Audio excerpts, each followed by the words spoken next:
સૌથી પહેલા વાત બનાસની કરવી છે। બનાસ હવે બે કાંઠે થઈ ગયો છે, કારણ કે અલગ અલગ બે કાંઠામાં બનાસકાંઠાના બે ટુકડા કરાયા છે। એક વાવ થરાદ અને બીજો બનાસકાંઠો। આ એક સંયુક્ત બનાસકાંઠાની તસવીર અને એમાંથી તમે જુઓ છો કે એક બાજુ વાવ થરાદ અને બીજી બાજુ મૂળ બનાસકાંઠા, જેમાં બે ભાગમાં આજે વર્ષો બાદની માંગણી પછી આજે આ વસ્તુ જાહેર કરાઈ છે। કેબિનેટે મંજૂરી આપી દીધી છે અને આ બે જિલ્લાઓ એક જિલ્લામાંથી અલગ થશે। ધાનેરા, થરાદ, વાવ, દિયોદર, ભાભર અને કાંકરેજ એ વાવ થરાદમાં રહેશે અને બનાસકાંઠામાં દાંતીવાડા, અમીરગઢ, દાંતા, પાલનપુર, વડગામ અને ડીસા તાલુકાનો સમાવેશ કરાયો છે। આ પ્રકારે આ બે અલગ અલગ હિસ્સાઓમાં એક જિલ્લાને વેચવામાં આવ્યો છે અને બનાસકાંઠા જિલ્લાને બે ભાગમાં વેચવામાં આવ્યો। બનાસકાંઠામાંથી નવો વાવ થરાદ જિલ્લો અસ્તિત્વમાં આવ્યો છે। કેબિનેટે બે જિલ્લા બાબતે મંજૂરી આપી છે અને આ બે અલગ અલગ તમે ગ્રાફિક્સના માધ્યમથી સમજી શકો છો કે એનું વડું મથક પાલનપુર રહેશે, જે જૂનો બનાસકાંઠા જિલ્લો છે। આજે જે છે બનાસકાંઠા, એ બનાસકાંઠાનું વડું મથક પાલનપુર રહેશે, પરંતુ બીજી બાજુ જે નવો જિલ્લો બન્યો છે એનું થરાદ જે છે વડું મથક રહેવાનું છે અને જિલ્લાનું નામ છે વાવ થરાદ। હવે બનાસકાંઠામાંથી બે ટુકડા થયા, બે ભાગ થયા અને આ તરફ બનાસકાંઠા, મૂળ બનાસકાંઠા અને આ બાજુ વાવ થરાદ, જેમાં થરાદ એનું વડું મથક રહેશે।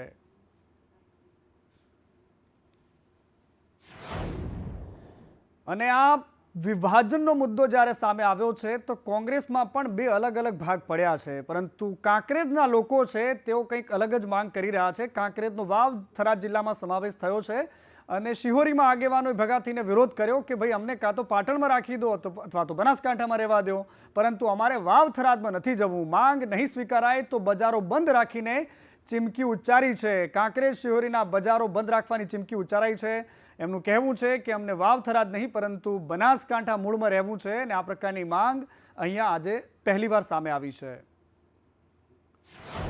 પરંતુ આવી માંગ ધાનેરામાંથી પણ હતી। ધાનેરાના લોકો પણ કહી રહ્યા હતા કે અમારે બનાસકાંઠામાં રહેવું છે, વાવ થરાદ સાથે નથી જવું, પરંતુ આ માંગો વચ્ચે જ્યારે આ વિભાજન થયું છે તો સાંસદ જ્ઞાનીબેન કહી રહ્યા છે કે કોઈને લૂપમાં નથી લેવામાં આવ્યા। આ નિર્ણય બિલકુલ એકતરફી છે। ભાજપના આગેવાનો ધારાસભ્યોના મંતવ્ય ન લીધા, કોઈની પણ મંજૂરી વગર, કોઈની પણ સાથે ડિસ્કશન કર્યા વગર સીધે સીધો આ નિર્ણય લઈ દીધો છે। કોઈ પણ વિભાજન કરવું હોય ત્યારે પંચાયતનું વિભાજન કરવું હોય તો પણ ગ્રામ પંચાયતનો ઠરાવ લેવામાં આવે છે। તાલુકા પંચાયતનો નવો જિલ્લો તાલુકો બનાવવાનો હોય એ ટાઈમે પણ અનેક વખત સૂચનો લીધેલા છે। આ વખતે હું માનું છું ત્યાં મારી જાણ મુજબ કોઈ ગ્રામ પંચાયતના સરપંચો હોય, તાલુકાના આગેવાનો હોય, ધારાસભ્યો હોય કે ચૂંટાયેલા પદાધિકારીઓ હોય, એમનો કોઈનો પણ અભિપ્રાય હું માનું ત્યાં સુધી લીધેલ નથી અને એક તરફી કદાચ આ જિલ્લાનું વિભાજન છે એટલે કદાચ લોકોને બધાને વિશ્વાસમાં લઈ અને જિલ્લાનું વિભાજન કર્યું હોત તો બધા રાજી પણ રોત, પણ અંતે હું માનું છું ત્યાં સુધી ખૂબ મોટો જિલ્લો હોવાના કારણે જે વિભાજન થયું છે એના હિસાબે કંઈક ને કંઈક થોડા ઘણો લોકોને ફાયદો થશે। સાંસદ કહી રહ્યા છે ફાયદો થશે અને બીજી બાજુ જિલ્લો જાહેર કરાતા પૂર્વ MP સહિત ભાજપના કાર્યકરોએ ઉજવણી કરી। નવા જિલ્લાનું વડું મથક થરાદ બનતા લોકોએ ખુશી વ્યક્ત કરી અને આ ખુશીમાં પૂર્વ સાંસદ પરબતભાઈ પટેલ પણ જોડાયા હતા। અહીંયા મોટી સંખ્યામાં ભારતીય જનતા પાર્ટીના કાર્યકર્તાઓ પણ હતા અને આ તરફ કોંગ્રેસના ગુલાબસિંહે ટ્વીટ કરીને કહી દીધું કે સરહદી વિસ્તારના પ્રજાજનોને અભિનંદન, મુખ્યમંત્રી ભૂપેન્દ્ર પટેલનો પણ આભાર અને આ જિલ્લાના વિભાજનથી લોકોને ફાયદો થશે। તો માત્ર બે જિલ્લાઓ જ નથી, પરંતુ બીજી બાજુ રાજ્ય સરકારે નવી 9 મહાનગરપાલિકાઓને આખરે મંજૂરી આપી છે। મહેસાણા, મોરબી, નવસારી આ તમામ નગરપાલિકાઓ હવે મહાનગરપાલિકા તરીકે મંજૂરી આપવામાં આવી છે। સુરેન્દ્રનગર અને ગાંધીધામને પણ મનપા તરીકે મંજૂરી આપી છે। વાપી, આણંદ આ તમામ જ નગરપાલિકાઓ હવે મહાનગરપાલિકાઓ બનવાની છે। નડિયાદ અને પોરબંદરને પણ એમાં સમાવેશ કરાયો છે। મહાનગરપાલિકાઓમાં ચૂંટણી નહીં યોજાય, મોરબી સિવાયની તમામ નગરપાલિકાઓ થશે ડિઝોલ્વ, કારણ કે હાલની હયાત બોડી રદ કરવામાં આવશે। નોટિફિકેશન જાહેર થયા બાદ વહીવટદારોની નિમણૂક થશે અને ત્યારબાદ ચૂંટણીનું આગળ જોયું જશે। મહાનગરપાલિકાઓ નિર્ણય થયો હતો કે મહાનગરપાલિકાઓ બનાવવાની છે, એને આજે કેબિનેટે મંજૂરી આપી અને મંજૂરીના અર્થે ટૂંક સમયમાં કદાચ આજ અથવા તો કાલ એ નોટિફિકેશનની તૈયારીઓ કરી એ નોટિફિકેશન બહાર પાડવામાં આવશે, જેનાથી આવતા સમયની અંદર આ નવી મહાનગરપાલિકાઓ અસ્તિત્વમાં આવશે. અસ્તિત્વમાં આવેલી આ 9 મહાનગરપાલિકાઓ થતાં ગુજરાતનો અર્બન વિસ્તાર 50% કરતાં પણ વધી જશે. અને પોરબંદરને પણ મનપા બનાવતા ઉજવણી કરવામાં આવી. જિલ્લા ભાજપે ફટાકડા ફોડીને ઉજવણી કરી અને અહીંયા કોણ કોને કહેવાવાળું છે. એક બાજુ પૂર્વ પ્રધાનમંત્રી મનમોહન સિંહના મામલે રાષ્ટ્રીય શોક છે, પરંતુ અહીંયા આતશબાજી ચાલી રહી છે. નિર્ણય જૂનો છે, આજે ફાઇનલી મંજૂર મળી છે, તો ભારતીય જનતા પાર્ટીના લોકોએ અહીંયા જશ્ન કર્યું, કારણ કે જિલ્લો પોરબંદર જે છે નગરપાલિકામાંથી હવે મહાનગરપાલિકા બની રહ્યું છે. અને રાજ્ય સરકારે 9 મનપાને મંજૂરી આપી અને નવી મનપા પોરબંદરનો પણ એમાં સમાવેશ થયો છે, તો ત્યાંના મોટા નેતા અર્જુન મોઢવાડિયાએ પણ આ નિર્ણયને આવકાર્યો છે. અને ભારતીય જનતા પાર્ટીનો સરકારનો આભાર માનું છું કે એમણે પોરબંદરની 9 જેટલી નગરપાલિકાઓને મહાનગરપાલિકામાં પરિવર્તિત કરવાનો હુકમ કર્યો. આ હુકમ થવાને કારણે મારા પોરબંદર સહિતની જે તમામ નગરો મહાનગર તરફ બનવા જઈ રહ્યા હતા એના સુખ સગવડની અંદર અનેક પ્રકારનો વધારો થશે. શહેરો જે છે એ જે ગુજરાતના શહેરો છે, શહેરી વિકાસ છે, એ આખા દેશમાં નમૂનારૂપ છે. મહાનગરપાલિકા આવતા એનું વહીવટીતંત્ર સુદૃઢ બનશે, એની આવકના સ્ત્રોત પણ વધશે, સરકારની ગ્રાન્ટો પણ વધશે અને એને કારણે જે શહેરની અંદર જન સુવિધાઓનો વધારો થશે. એ માટે હું ફરીથી ભારતીય જનતા પાર્ટીની સરકારનો અને રાજ્યના મૃદુ અને મક્કમ મુખ્યમંત્રી ભૂપેન્દ્રભાઈ પટેલનો આભાર માનું છું. અને હવે અમરેલીની વાત કરવી છે. અમરેલીમાં નકલી લેટર કાંડમાં હવે પાટીદારોવાળી રાજનીતિ શરૂ થઈ ગઈ. એક આરોપી પાટીદાર યુવતી છે અને એના જ કારણે હવે પાટીદાર નેતાઓ ભડક્યા છે. કોંગ્રેસ અને આપના નેતાઓએ અમરેલી પોલીસને આડે હાથ લીધી. વેકરિયાને બદનામ કરવાના મામલામાં તમે દીકરીનું સરઘસ કેમ કાઢ્યું? આ પ્રકારના સવાલો સાથે કોંગ્રેસના નેતાઓએ રીતસર સવાલોનો મારો ચલાવ્યો. પોલીસે કહ્યું કે અમે એનું સરઘસ નથી કાઢ્યું, રિકન્સ્ટ્રક્શન કર્યું છે, પરંતુ રાજનીતિ એના ચરમસીમા પર છે. અહીંયા કરોડો રૂપિયાનો ડ્રગ પકડાય છે, એને ગોતી શકતી નથી. ગામે ગામ વ્યાજખોરોનો ત્રાસ છે, એને કોઈ સરઘસ કાઢી શકતી નથી. અને એક કુંવારી દીકરી જેના રાતના 12 વાગે ધરપકડ કરી અને માત્ર લેટર ટાઈપ કરવાના ગુના સબબ એ દીકરીનું સરઘસ કાઢે, એ પોલીસને શરમ છે, એ સરકારને શરમ છે. 15,000 કરોડનું જેને કૌભાંડ કરીને જતા રહીએ છે ભૂપેન્દ્રસિંહ ઝાલા, એનું સરઘસ કાઢો. તમે આ દીકરીનું સરઘસ કાઢો છો ત્યારે સાબિત થાય છે કે તમે નમાલિયા તેવડ વગરની તમારી પોલીસ છે. એમાં બે ટોક હું તમને કહી શકું છું કે તમારી સરકારમાં તેવડ નથી, તમારી પોલીસમાં તેવડ નથી.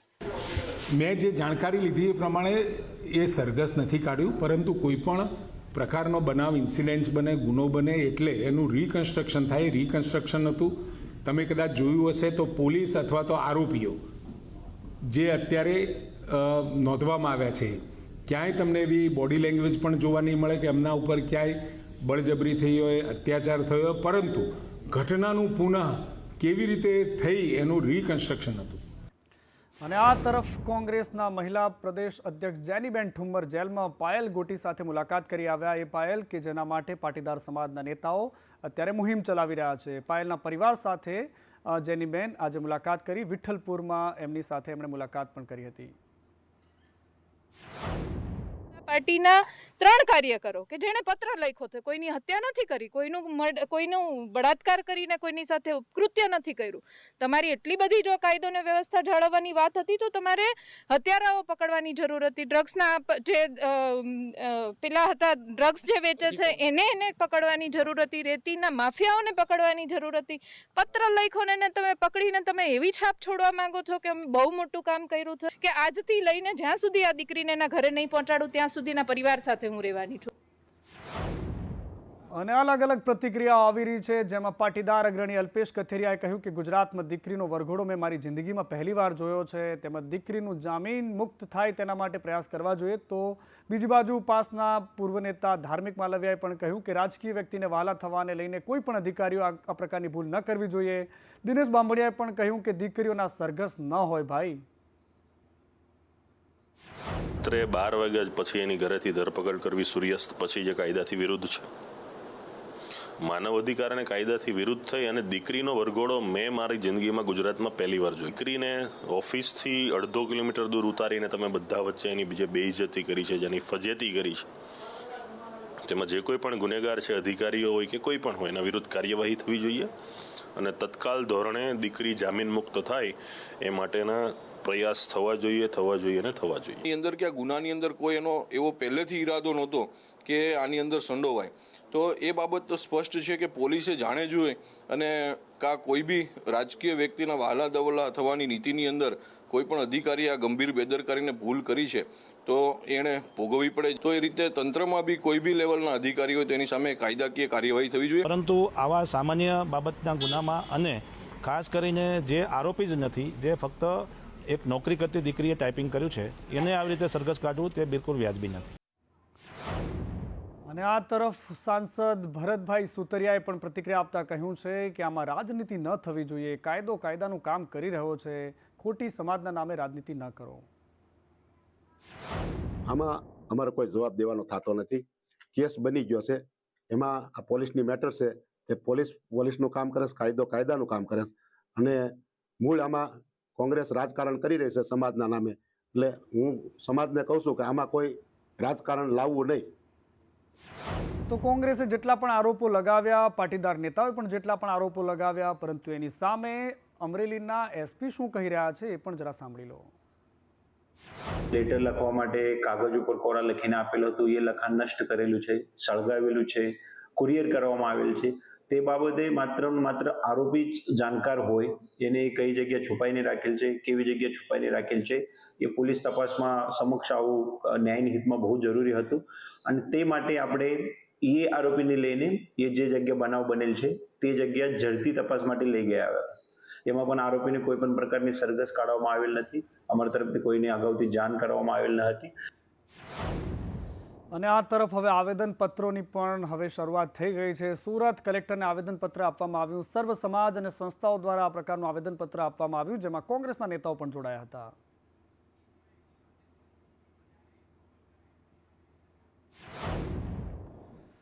અને વાત કરવી છે વિસાવદરની. વિસાવદરમાં અત્યારે કોઈ ધારાસભ્ય તો છે નહીં, પરંતુ 2 પૂર્વ ધારાસભ્યોનો ગજગ્રાહ અત્યારે ચરમસીમા પર છે. બંને નેતાઓના આક્ષેપોથી વિસાવદરનું રાજકારણ જબરદસ્ત ગરમ છે. ઇકોઝોન મુદ્દે, ખેડૂતોના મુદ્દે થોડા દિવસ પહેલા ભૂપત ભાયાણીએ હર્ષદ રીબડિયા પર આક્ષેપ કર્યા હતા અને રીબડિયાનો ખેડૂત નેતા હોવાના દાવા પર સવાલ ઉઠાવ્યા હતા. ત્યારે આ મુદ્દે હર્ષદ રીબડિયાએ પહેલીવાર સંદેશ ન્યૂઝ સાથે વાતચીત કરી અને એમણે કહ્યું કે ભાયાણીના આક્ષેપો બહુ જ ખોટા છે, પાયા વિહોણા છે, કારણ કે હું ખેડૂતોનો નેતા છું, ખેડૂતોની વચ્ચે રહેવાનો છું. બિલકુલ મારા મોટા ભાઈની વાત સાથે હું સહમત છું કે કાંઈ બે એક જ પાર્ટીમાં છીએ તો કાંઈ વાંધો નથી, કાંઈ પ્રશ્ન નથી. જો ખરેખર એવું જ હોય અને કાંઈ વાંધો ન હોય તો બંને એક ગાડીમાં બેસી અને હાઈકોર્ટના દરવાજા ખોલી ખખડાવી અને પિટિશન પરત ખેંચી લો છે વિસ્તારના હિતમાં. આપણે ખેડૂતોના નેતા છીએ, ખેડૂતોના આગેવાન છીએ, ખેડૂતો માટે ઘણું બધું કરીએ છીએ. તો ખેડૂતો માટે, આખા વિસ્તાર માટે જો કાંઈ વાંધો ન હોય ને એક જ પાર્ટીમાં હોય એવું મારા મોટા ભાઈ માનતા હોય તો મોટા ભાઈએ અને મને કેવું છે કે ચાલો ભાઈ, નાના ભાઈ, આપણે એક જ ગાડીમાં બેસી અને હાઈકોર્ટ જવું છે અને પિટિશન પરત ખેંચવી છે વિસ્તારના હિતમાં, ખેડૂતોના હિતમાં અને જનતાના હિતમાં. એમાં મારે કોઈ કોમેન્ટ કરવાની થતી નથી. આમાં તો જેના જે વિચારો હોય એ ઉપર વાત કરતા હોય, એમાં કોઈ કોમેન્ટ મેં કરી નથી ને કરવા માંગતો પણ નથી. આ આક્ષેપો પ્રતિ આક્ષેપો તો રાજનીતિમાં આવતા છે. મોવડી મંડળ આમાં અત્યારે અમે જે લડીએ છીએ એમાં કોઈ રાજકીય બેનર નથી, આ ખેડૂતોની બેનર છે. આમાં કોઈ પાર્ટી કે કોઈની વિરુદ્ધમાં કોઈ અમે કોઈ બોલો, અમે તો ભારતીય જનતા પાર્ટીના બધા. અને આ તરફ ખેડૂતોને મોદી સરકારે એક નવા વર્ષે મોટી ભેટ આપી, ખાતરમાં સબસિડીની. કેન્દ્ર સરકારે મોટી જાહેરાત કરી. કેન્દ્રીય કેબિનેટની બેઠકમાં આ પ્રકારે નિર્ણય લેવાયો. ખાતરની એક બેગ 1350 રૂપિયામાં મળશે. ડીએપી ખાતરની થેલી હવે 1350 રૂપિયામાં મળશે. ખેડૂતોને વધારાની સબસિડી પણ મળતી રહેશે. અને બીજી બાજુ થોડો ઝટકો પણ વાગ્યો. ગુજરાત ગેસે સીએનજીના ભાવમાં વધારો કરી નાખ્યો. સીએનજીના ભાવમાં 1.5 રૂપિયાનો વધારો કર્યો છે. 6 મહિનામાં ચોથી વખત ભાવ વધારો કરાયો છે. સીએનજીનો નવો ભાવ હવે 79.26 રૂપિયા પ્રતિ કિલો થઈ ગયો છે. અને હવે તમે જમવા માટે કંઈ પણ મંગાવો, પરંતુ તમારા ઓર્ડરમાં જે કંઈ આવે છે તમારે જોઈને નક્કી કરવાનું છે. અમદાવાદની હોટલમાં એક ગ્રાહક જમવા માટે એનો ગંદો અનુભવ થાય છે. વેજ શાકભાજીમાંથી ગ્રાહકને નોનવેજ પીરસાયાનો આક્ષેપ થયો છે. બોલાસણ LLP હોટલે ગ્રાહકને નોનવેજ પીરસી દીધું. ગ્રાહકે હોટલને ફરિયાદ કરતા એમણે દાદાગીરી કરી. ભૂલથી નોનવેજ આવી ગયું છે એ પ્રકારનો દાવો પણ કર્યો, પરંતુ આ પ્રકારની ઘટનાઓ બહુ જ ચિંતાજનક છે. અને અહીંયા કુખના કાતિલ પણ બેફામ ફરે છે. ભાવનગરની આ વાત છે, કારણ કે ભાવનગરમાં ગેરકાયદેસર ગર્ભ પરીક્ષણનું આખું એક રેકેટ ચાલતું હોય તેવી વાત સામે આવી. કારણ કે ખાનગી મકાનમાં, રીતસર ખાનગી મકાનમાં કોઈ પણ જાતની ડિગ્રી વગરના લોકો અહીંયા ગર્ભ પરીક્ષણ કરતા હતા. મકાનમાં પરીક્ષણની એક દુકાન બનાવી દીધી અને મહિલા ડોક્ટરની સામે આરોગ્ય વિભાગે કાર્યવાહી કરી છે. કૃષ્ણા કામેઠી અધેવાડા નજીક ક્લિનિક ચલાવતી હતી અને જિલ્લા પંચાયતના આરોગ્ય વિભાગે આ કાર્યવાહી કરી છે. લોકો પાસેથી 15,000 રૂપિયા લેવામાં આવે ને ત્યારબાદ એ મહિલાના ગર્ભમાં શું છે એનું સચોટ કારણ એને કહી દેતા હતા. જેના ઘરમાંથી મશીન મળે એના કહેવા પ્રમાણે સોનોગ્રાફી કરવા માટે કોણ આવે છે એમને એક ડોક્ટરના નામ આપ્યા છે. એ નામ ઉપર હજી કંઈ અમે કાર્યવાહી કરી નથી. એમના નિવેદનમાં છે એ પ્રમાણે આગળ કોર્ટના નિર્દેશ મુજબ અમે કામગીરી કરીશું. કૃષ્ણાબેન કરીને કોઈ નામ હતા, એ નામ આપ્યા છે અને ક્યાં છે, શું પ્રેક્ટિસ કરે છે એની અમને હજી માહિતી નથી. એટલે એમના ઉપર કોર્ટના નિર્દેશ ઉપર આગળની કાર્યવાહી કરવામાં આવશે. એના જે ડિગ્રી છે પ્રમાણે BHMS કે BMS ડિગ્રી છે એવું અમને પ્રાથમિક માહિતી. અને આ તરફ રાજકોટમાં 3 દુકાનો ખાલી કરાવવાનો વિવાદ વકર્યો છે. વકફ બોર્ડના આદેશના નામે ખાલી કરાવવામાં આવી રહી છે દુકાનો અને પોલીસે 5 લોકો સામે ગુનો દાખલ કર્યો છે. ડીસીપી જગદીશ બાંગરવાએ નિવેદન આપતા કહ્યું છે કે વકફ બોર્ડ દ્વારા ખાલી કરાવવાનો ઓર્ડર આપ્યો હતો. નિયમ અનુસાર દુકાન ખાલી કરાવવાના ઓર્ડર આપ્યા હતા. દુકાન ખાલી કરાવનારે ગેરકાયદેસર રીતે ખાલી કરાવી છે અને તાળું તોડી અને બધું વારે ફેંકી દઉં. મેં ફોનથી વાતે કરી લોકો સાથે, તો મને કે અમારી પાસે ઓર્ડર છે એટલે અમારે કાંઈ ન થાય, અમારે બધું રેકોર્ડિંગ કરવું પડે, ગવર્મેન્ટમાં દેવું પડે. તો અત્યાર સુધીમાં અમને કોઈ દિવસ આ માટે કંઈ કોઈ પણ જાતની નોટિસું કે કોઈ કાર્યવાહી અમને આવી જ નથી. કે અમે આ રેગ્યુલર ભાડું ભરતા હતા, તે બધું ભાડું લેવા માટે છે કોઈ આવતું જ નથી. અમે ઘણી વાર લોકોને કીધું પૈસા માટે તમારું ભાડું તમે માગી લ્યો, તો કે અત્યારે અમારે કોઈ બોર્ડ નથી, કોઈ છે નહીં, એટલે કોઈ લેવા આવતું જ નથી. અમે લોકો અમારે એના દર વર્ષે પૈસા અમારા ચોપડામાં એ લોકોને જમા આપી દેતા.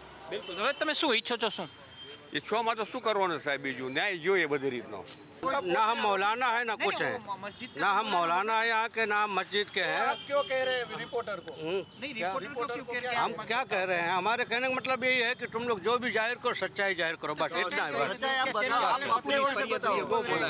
बस उसके अलावा कुछ नहीं मैं बोलना चाहता. जो भी जाहिर करना फरियाद सच्चाई जाहिर करो. सच्चाई बोले तो झूठे लोग थोड़े ही है. कितनी पुरानी है, जवाबदार होते हैं. पुरानी ये जगह है, ये सब हमको नहीं मालूम. ये सब लिखा होगा, सब कुछ होगा, हमारो ये सब मालूम नहीं है. आप जुड़े हुए ये फरियादी वीरेंद्रभाई कोटेचाए पुलिस स्टेशन में आई एक फरियाद आपी कि एमनी नवाब मस्जिद में 3 दुकानों हती एमना अने एमना संबंधीओनी, जेमां एमना पासेथी अमुक माणसोए आवीने गैरकायदेसर मंडली रची, एमनी दुकाननो ताळो तोड़ी, एमनी दुकाननो सामान बहार काढी गैरकायदेसर अप्रवेश करेल छे. तो एना माटे ए डिविजन पुलिस स्टेशन में फरियाद नोंधाई छे અને અત્યારે તપાસ ચાલુ છે.